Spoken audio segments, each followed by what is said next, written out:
Hi, we're Team ByteNUS, and this is our submission for the 2025 TikTok Jam. We have decided to build a spam classification model based on Track 1, filtering the noise, ML for trustworthy location reviews. In this video, we'll guide you through our project, explain the problem we set out to solve, and walk you through our solution and models and share the results that we have achieved. To give a brief overview of our solution, we structured our approach into two main steps. Step 1 is anomaly detection using unsupervised models. Here we applied isolation forest and autoencoder to flag suspicious reviews and generate pseudo labels. Step 2 is text classification using supervised training.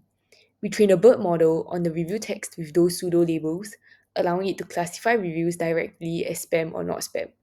Together, these two stages form a hybrid pipeline that combines statistical anomaly detection. Before we build our models, we first need to build our dataset. Our dataset is based on the Google local dataset from Macaulay's lab at UC San Diego. To build a balanced dataset, we selected the 10 US states with the lowest reviews counts and used both the 10 core review files and the full business metadata files.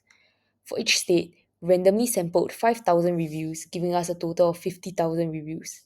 Random sampling helped us capture a diverse and representative mix of review lengths, sentiments, and categories while avoiding bias from only early or recent entries. Finally, each review was linked to its business profile using the unique identifier GMAP ID. We also performed feature engineering to turn raw reviews into structured model-ready inputs. First, we encoded categorical variables like price and business category into numerical formats and handled missing values by filling or dropping unusable entries. Next, we created derived features such as review text length, rating deviation from the business average, and temporal markers like year, month, and weekday. For the text itself, we applied the TF-IDF factorization to capture word importance and sentiment analysis to measure polarity and subjectivity. Finally, we added simple rule-based features such as excessive punctuation flags, which often signal spammy or exaggerated reviews. We did some data visualization and exploration as well for us to better understand the dataset and its data. Moving on to our models, our first anomaly detection model is the isolation forest. We trained it on features such as rating, text length, rating deviation from the business average, sentiment scores, temporal markers, and business metadata. The model then produced an anomaly score for each review, flagging suspicious ones, for example, overly short reviews, strong rating to sentiment mismatches, or unusual posting times.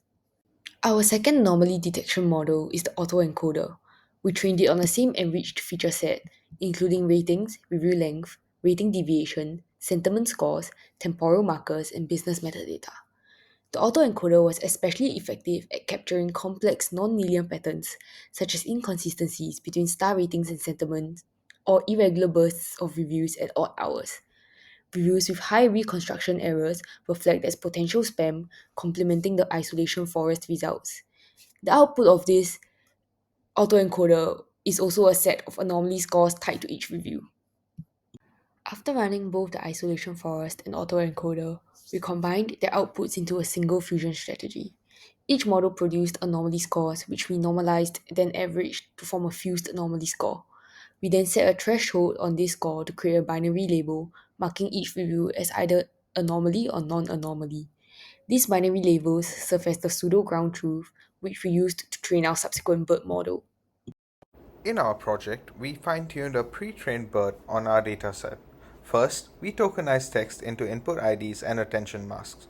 Then, we trained the model for three epochs, updating the classification layer while keeping BERT's contextual embeddings. During training, loss decreased and accuracy stabilized around 95%. On the test set, our fine-tuned BERT reached 95.4% accuracy with a weighted F1 score of 0.94. The confusion matrix shows that class 0 was predicted very well, while class 1 suffered from low recall because of data imbalance. Overall, our model generalized strongly, but future improvements will focus on handling the minority classes a bit better. To wrap up, our journey began with exploratory data analysis, where we cleaned and understood the global review dataset. We then applied anomaly detection using two approaches: an autoencoder to capture hidden patterns, and isolation forests to detect outliers. By fusing the results from both models, we created a stronger foundation for classification. Finally, we fine-tuned a BERT model on the dataset to distinguish real reviews from spam. The results were highly promising, with 95% accuracy and a weighted F1 of 0.94, showing that our step-by-step pipeline from EDA through Fusion to BERT successfully tackled the problem of spam review detection.